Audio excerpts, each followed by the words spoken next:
This is SWTN.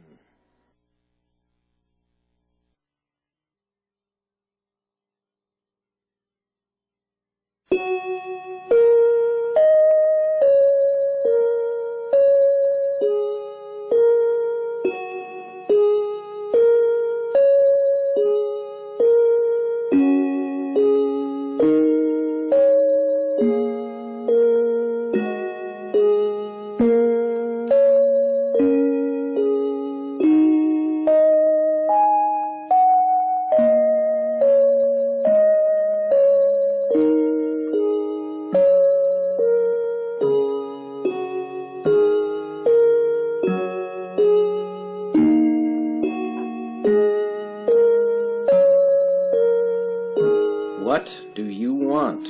Before you can begin practical magical theory, you must know, like anyone on a journey, where you are and where you want to go. Taking an assessment of your life is a good starting point. It helps to write this down to firm up the ideas in your mind, and therefore, starting a diary or journal is handy. But once you've decided where you are, the next question is, where do you want to go with your life?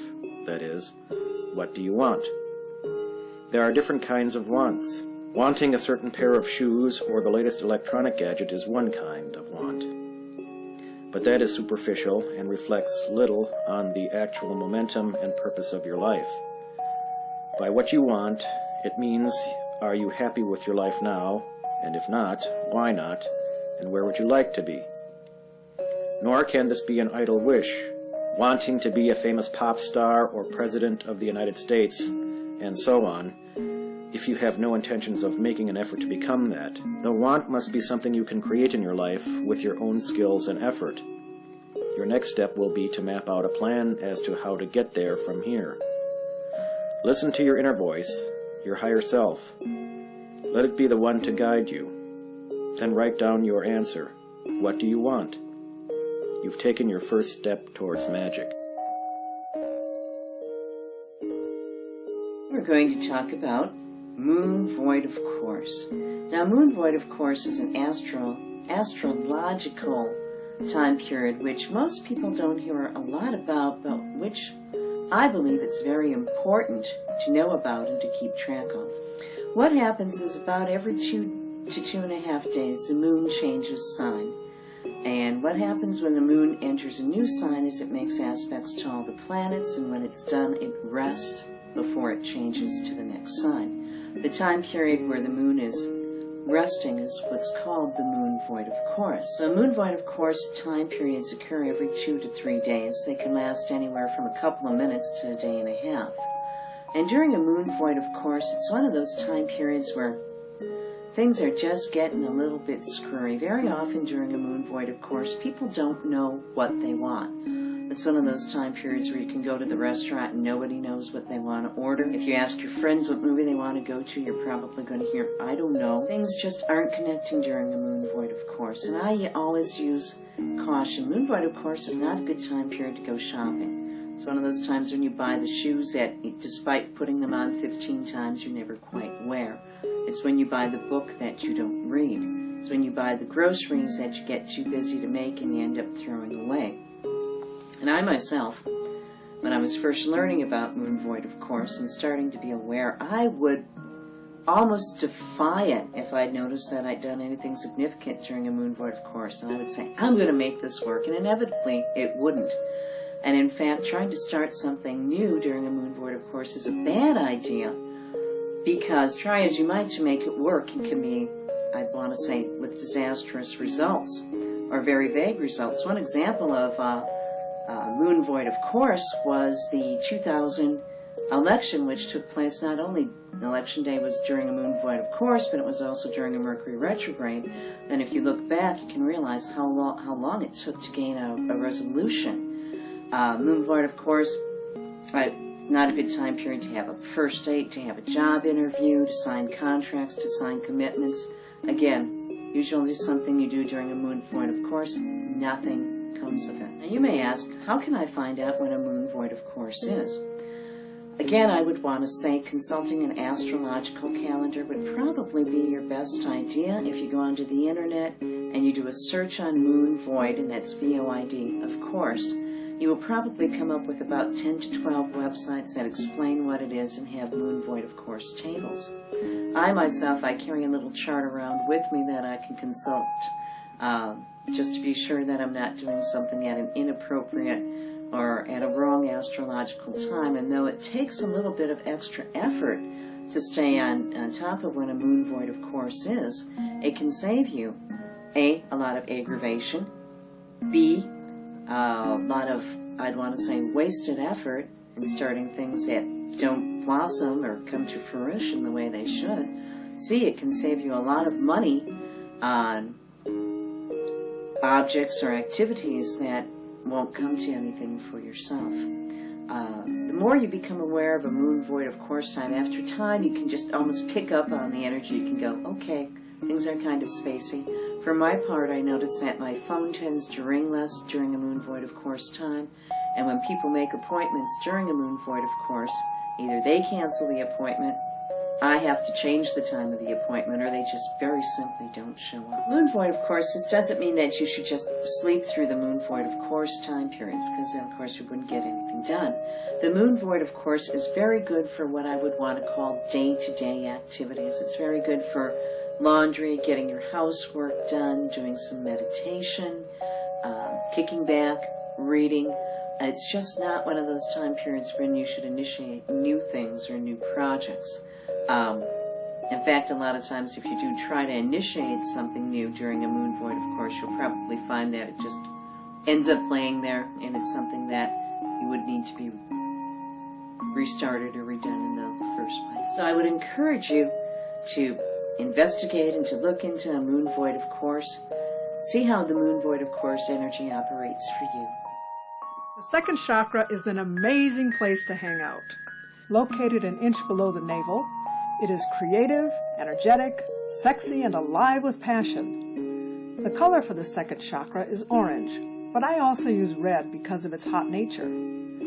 I'm going to talk about 5 stones you can use for this area, beginning with the raw ruby. I call this stone hot stuff because of its ability to stimulate sexuality and creativity. The ruby is one of the hardest stones in the nature kingdom, and thus penetrates into the second chakra to open and excite the area.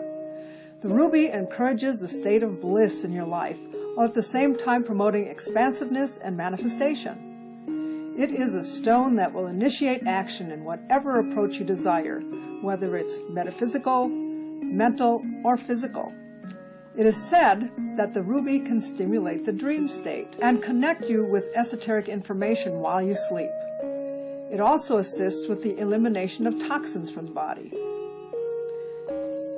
Carnelian is a lovely orange color which promotes the message of love. Whatever love you give out will be returned to you exponentially. It is used for creative endeavors such as acting, writing, and other forms of expression. It wakes up latent talents and inspires us to stop being couch potatoes and live a life of excitement and imagination. It's used in the physical healing realm for the treatment of lower back pain, kidney and gallstones, the spleen, and the pancreas. Moonstone is not red or orange, but it's wonderful when used on the second chakra to alleviate cramping and disorders of the colon. It's a very gentle, sweet stone, which helps us to get in touch with our femininity and bring out our softer side. This is just as useful for men as it is for women. Speaking of women, Moonstone is especially good for using during times of PMS, as it starts to even out irritability during the monthly cycles. It's also good for easing bloating and constipation. Simply hold a few moonstones right on your abdomen. When used in conjunction with rose quartz and chrysoprase, Moonstone assists pregnant women with a smoother pregnancy and delivery. The next stone is bloodstone. Even though bloodstone is primarily green, it has red specks in it, giving it its name. Bloodstone does what it suggests, works with the blood for purification. It works well for bladder infections and to stabilize, increase, or decrease the flow of blood as necessary. On a more esoteric level, bloodstone assists to dispel disorientation and confused thinking. It is also said to assist in revitalizing love and relationships by helping to bridge a harmonious path to each other's hearts. The last stone I want to talk about is garnet. Garnet is known as the stone of health, removing negative energy from the chakra and transmuting it to more positive energy. It's also known as the stone of commitment, whether that is to a person, a cause, to your own destiny, or to any endeavor that you may want to pursue. Garnet promotes the expression of love and freedom within that love. It is a very energetic stone, assisting in the regeneration of the body. Using these stones on the second chakra will bring renewed energy, creativity, and passion into your life. If you've been feeling stuck, wanting to kick procrastination and begin your new, exciting, and creative projects, then pick up one or more of these administrative assistants. Then go ahead and express yourself. Most people believe that their aura never changes and remains the same all of their life. That is not true. Because of this belief, most people prefer to have their aura imaging done in a still. If one does have a still, it is a good idea to have a still redone, and it can be redone as often as the individual wants. This way the person can see any possible changes that do take place. For example, Robert, you can see in a series of pictures how his aura has changed. An individual having the aura looked at on an interactive computer has a better chance of seeing the changes going on the aura. It should be noted here that lack of sleep, not eating right, medication or drugs, and or being ill are only a few of the things that can have an effect on your aura. Imagine yourself walking down the street with your best friend, laughing and talking, and while you're talking, someone walks by. You continue to talk with your friend and hardly noticing the stranger, and after a while you say to yourself, you know, something is bothering me, but I don't know what it is. Have you ever had that happen to you? And of course your person you're with replies yes. Then you walk on, continuing to converse, and all the time trying to figure out what's bothering you. A little while later you say, you know, I know what it is. I'm angry, but I'm not sure what I'm angry at. Maybe it's that incident that happened last week, or maybe that's what happened this morning. And then finally you can come to the conclusion as to why you were angry, and where in reality you just picked up on the person you passed by. You embraced their feelings and made them your own, making yourself angry for no reason at all. Now most people have this ability or sensitivity. Some people call it psychic. Some people call themselves sensitives because they are sensitive to the vibrations around them. What is really happening is that someone else's aura has brushed against your own and influenced you. People around you can influence your aura colors due to their energies, which can be happy, sad, depressed, and a number of other feelings. Most of us are familiar with the saying, birds of a feather flock together. Well, that's because they influence each other, and they appear to be the same. And or, choose your friends wisely. Well, that's because there's a concern that they may have an influence on you that may not be positive. Believe it or not, they do and can affect the colors of your aura. Unless you are aware and know how to control it, you may find yourself or kids change groups from cheerleaders to groupies to motorcycle gangs. And you may find a friend that has an effect on you you do not like. Let's take a look at the influence another can have on you by looking at Bob's aura on the computer and the influence of another person standing by him can have. Orion, prominent in the southern sky at 9 p.m. throughout January and February, is one of the most familiar of the constellations, and because of that, it has one of the richest cultural traditions attached to it. It is also littered with astronomical gems from stars to nebula to galaxies and even other planets that keep a scientist's gaze ever fixed within its borders. Most obvious about it is Orion's belt, that stretch of 3 distinct and seemingly similar stars, and the sword that hangs below it, containing fuzzy patches which are a combination of clouds and bunches of distant stars. Orion's belt crosses the celestial equator and is therefore virtually in front of your face whenever you look up over the horizon. And it makes its presence known throughout the winter and to a slightly lesser extent throughout the year, and can be used as a trail marker to other constellations and other star fixtures whenever it is visible. There are 2 schools of thought when it comes to magic and mysticism. Both can be represented by a labyrinth or maze. One is the inward spiral, the other is the outward spiral. The first is historically the earliest. It is the inward journey of the soul, contacting one's higher self and one's spirit guides and animal totems through a journey of meditation and self-discovery.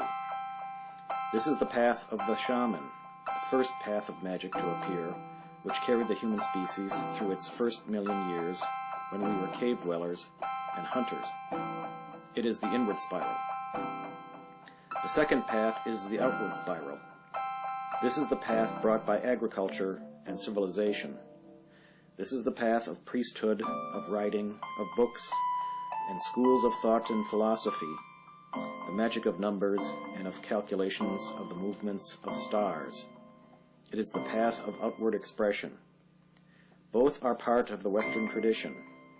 Both start with the personal, I am. February 2nd marks the halfway point between the winter solstice and the spring equinox. It is a time when we first begin to notice that the days are getting longer and that warmth and light are beginning to return.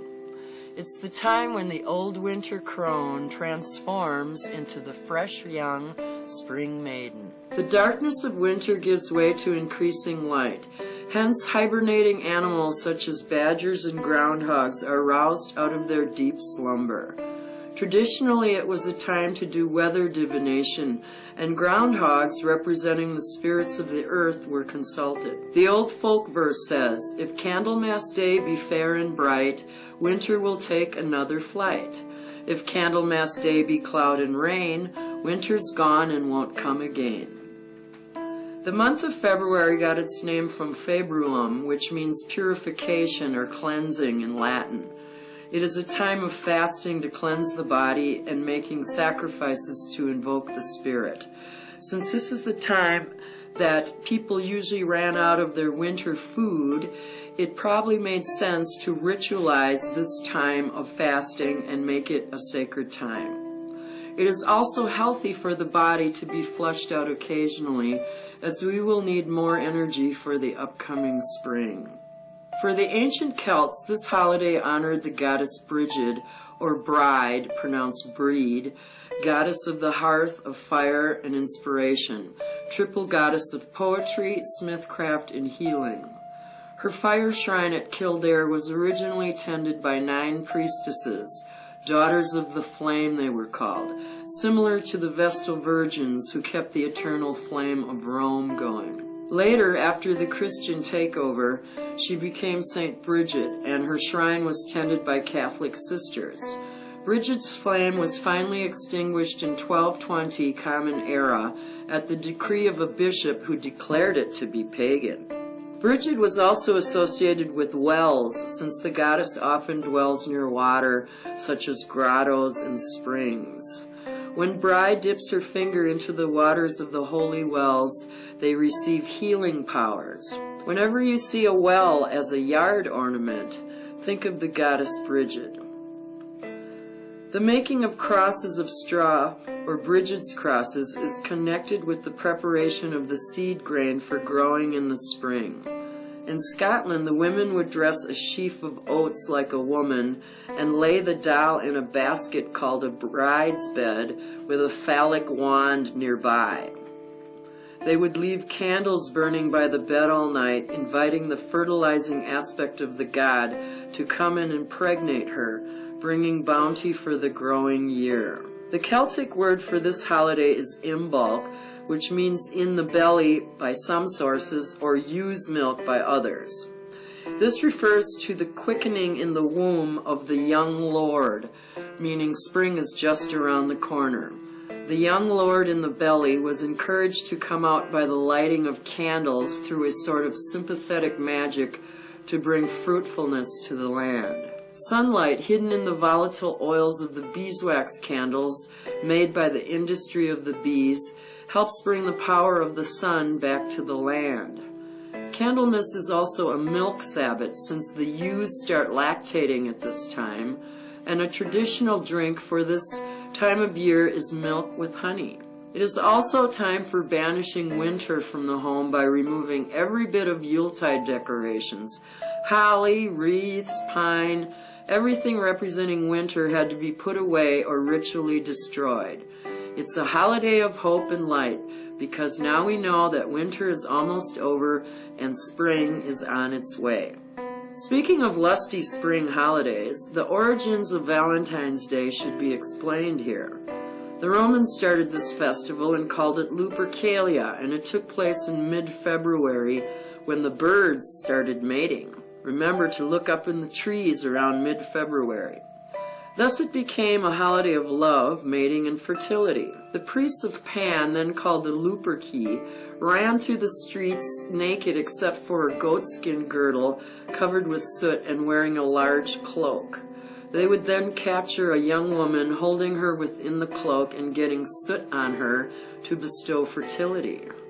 Also, youths with whips made from hides of the horny billy goat romped through the city, slapping those women reputing to be barren. The goat hides were symbolic of Pan, the cloven-hoofed god of fertility. Lupercalia got its name from Lupercus, which is Latin for wolf, a deity who protected the flocks against wolves and was associated with the Arcadian Pan. Other ceremonies of this holiday included one in which Roman maidens would write their names on slips of paper and drop them into a cauldron set up in the public square. Eligible bachelors could draw a name and thereby acquire a female companion for the coming year. Sources differ on whether these women just became blind dates or prostitutes. Either way, as the new Christian order came in, the church regarded these love lotteries as immoral. It fought these ancient rites for centuries, even substituting the names of saints for the names of the young maidens. The erotic appeal of some long-dead saint is obviously very small, and the Roman bachelors continued the practice of the love lotteries. The Roman Lupercalia became St. Valentine's Day, named after a bishop who was supposed to have been martyred by the Roman Emperor Claudius II around 270 Common Era. He was known for his love and charity, and so the church probably thought he could be a good replacement for the Lupercalia. Drawing upon the old Roman custom of exchanging love letters during Lupercalia, the Christians decided that St. Valentine's Day would be a good time to exchange letters also. So this coming Valentine's Day, chase the one you love, whip them with goat hides, and have a wonderful day. 3 is self-expression and social interaction. It can mean friends or social groups, public speaking or public interaction. 3 is good for dealing with children and animals, anything to do with companionship. 3 is good for creativity, inspiration, expression of most any kind. 3 generally brings positive experiences. 3 might become negative only by one's reaction to it. For example, a 3 situation might involve public speaking, and you may not like public speaking. But all by itself, the event would not necessarily be negative. 3 is a descriptor, not a work number. It is a better time for setting things up for business rather than the business itself. The Empress is key 3 on the tarot journey. She is fecundity, a wife and pregnant mother, the sea-born Venus, patroness of childbirth, mistress of the arts. While the High Priestess is the subconscious, the Empress is self-consciousness. That is, the awareness of subconscious manifesting through the self into awareness. The Empress is the doorway from one world to another. What manifests is what one pays attention to as a thought, idea, or force crosses over from that secret, silent realm.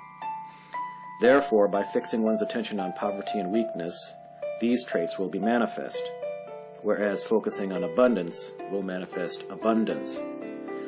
There is a cautionary tale here. Be careful what you wish for. It also means that the future is yours to create, hers being the realm of creativity. So whatever the ills of the past may be, they are the past. New life awaits. This is the symbol of renewal. I am the door of life, she states. I am expression manifest.